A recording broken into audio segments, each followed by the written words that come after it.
This video has been made available thanks to 42nd Street Photo. Celebrating over 50 years of service in the photography and video industry, check out their full line of products at 42photo.com.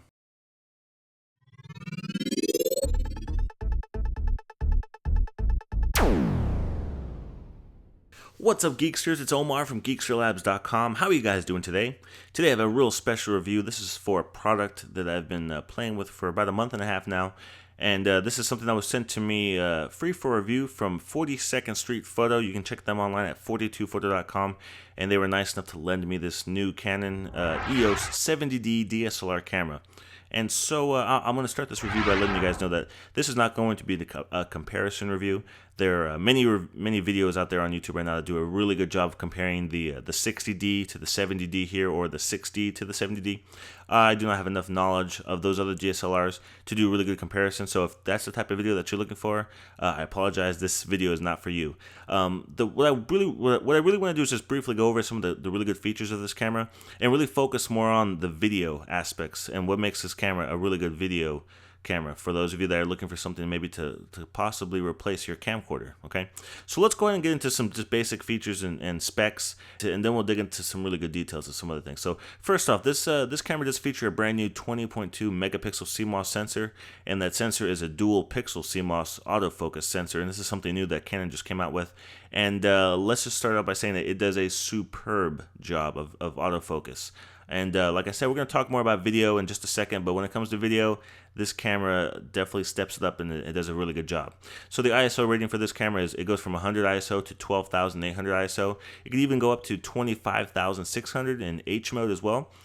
It also does shoot really high speed photos as well at 7 frames per second, so which is really good for quick action sports as well. I have some demonstrations of this in another feature video that I filmed. So if you guys want to check out some examples of that, I'll put the link is in the description below. It also features a 19-point all-cross type autofocus system. So this system is very fast and it's very accurate. Even in action shots, it does a really good job of focusing on just the right spot at just the right time, and it does it really quickly. And of course, one of the great features that Canon added to their DSLR lineup, I believe about 2 years ago, maybe a year ago, was the touchscreen. So this features a 3-inch touchscreen, and it's also a multi-touch operation. And some of the cool things you can do with this is obviously you are able to adjust different settings via the touchscreen, which I find to be much faster, much simpler than having to mess with the buttons. And of course, some of you that are really familiar with the button layout and how to get to the functions and features really quickly using the buttons, you may not ever really mess with the touchscreen. But for me personally, I've been using the Canon EOS T3i for many years now, so I know what the buttons do, but I still kind of appreciate being able to touch the screen and get to them really quickly and be able to see the settings. Also, the good thing about the 3-inch touchscreen is the live view. So even when you're taking still photos, you can switch into live view and you can switch your ISO settings, your aperture. You can tweak all your settings, and it'll show you in live view what your photo will look like, as opposed to changing your ISO setting, taking a picture, look at the screen. Okay, I need to raise up my ISO, raising up the ISO, taking another picture, look at the screen. Doing those types of things, you can actually just press. You can actually just do the live view and use the touchscreen for that. The other good thing about the touchscreen is it does features touch autofocus. So while you're filming videos, normally it has really good face detection. So if you're filming a person, it's going to track that person's face very well. But if you're filming objects, you may want it to focus on an object that's a little bit further away and not so close up. So all you have to do is tap on the screen in the spot that you want it to track, and it will actually track and move. You can see the little pics, the crosshairs on the back of the touchscreen, and it will follow that object around, so it knows that that's what you want it to focus on. I give a really good example of this in that feature video that I already mentioned. Link in the description. So that's a 3-inch touchscreen. Besides those features, I really enjoy using the touchscreen a lot.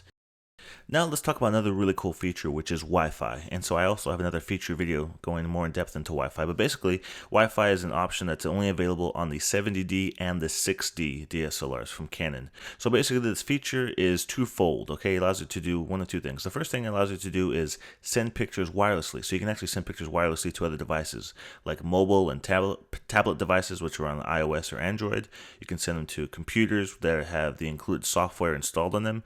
You can send it to media devices like smart TVs. You can send it to other cameras with Wi-Fi. You can even print wirelessly with Wi-Fi printers that are using the pick-to-bridge protocol.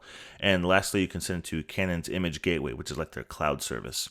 So not only can you send pictures wirelessly, but you can also control the camera remotely. So you can either control it with a smartphone, like an iOS device, like an iPhone, an Android phone, or a computer with the included software as well. So check out the setup in the demo video for more details on how this feature works, but Wi-Fi is definitely something that's really cool to see, and I'm sure a lot more cameras are going to start featuring Wi-Fi on them. So now let's talk about video. Okay, now of course this camera does feature 1080 HD video, but the magic feature is Canon's new dual pixel CMOS autofocus sensor, which is amazing. It delivers fast and buttery smooth autofocus, just like you would on a camcorder. And like I mentioned earlier, it has the face detection and the live tracking. So I think this camera would definitely replace your camcorder because it'll provide better quality video, and it gives you that depth of field that's only found on professional cameras. The one thing that would be nice to see is if they could add the dual SD card slots. I know that other DSLRs are starting to feature this, like Nikon. They're starting to offer dual SD card slots. Not a big deal, but something that would be nice if they added to it. Also, if you want to have a continuous power, like plug-in power like you would have with a camcorder, you can get this with this camera, but you would need to purchase a kit under $100, but it would be able to provide continuous plug-in power, so you wouldn't have to be swapping out batteries all the time. The other thing to note is when filming yourself with the LCD screen flipped all the way around, so if you're filming like yourself like a vlog, in a vlog type of scenario, the wires may block the screen and may make it difficult to see yourself. So if you have a headphone jack plugged in there, it'll probably block the screen. So now let's talk about the area where it could be improved when it comes to video, and that's where audio lies. Okay, so when it comes to audio, there's still some room for improvement. It does feature stereo microphones that are built into it, and it does also have a 3.5mm mic input on the side. However, there is no headphone jack to hear your levels. So you can manually adjust them in the settings, but there's no option to display those audio levels on the LCD screen while you're filming. So I definitely think this is a must-have to be able to monitor your levels when it comes to pro video situations. But besides that aspect, I think this is definitely a camera that people could purchase if you just want to use it to film video and never take a snapshot or take any pictures. It is just that good of a camera. So this wraps up this review, guys, of the Canon EOS 70D. And once again, big thanks to 42nd Street Photo for sending me this camera and letting me review it for you guys. Now, I don't want to mention the actual price that they sell this camera for, because if you're viewing this video 6 months from after the time I filmed it, then the price won't be the same anyways. But I can tell you, though, that 42nd Street Photo has great prices on all their cameras. And this camera is actually currently marked $200 less on 42photo.com than at big stores like bestbuy.com.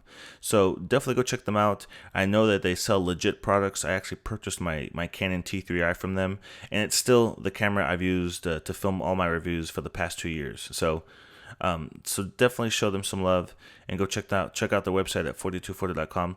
And I hope you guys enjoyed this review, and if you did, please show some love to that like button down below. And if I missed anything, or if I made any mistakes, or if you have any questions about this product, post those in the comments, and I'll do my best to get back to you guys. And of course, guys, please stop by geeksforlabs.com for the latest in tech news and video reviews, and I'll see you guys in the next video review.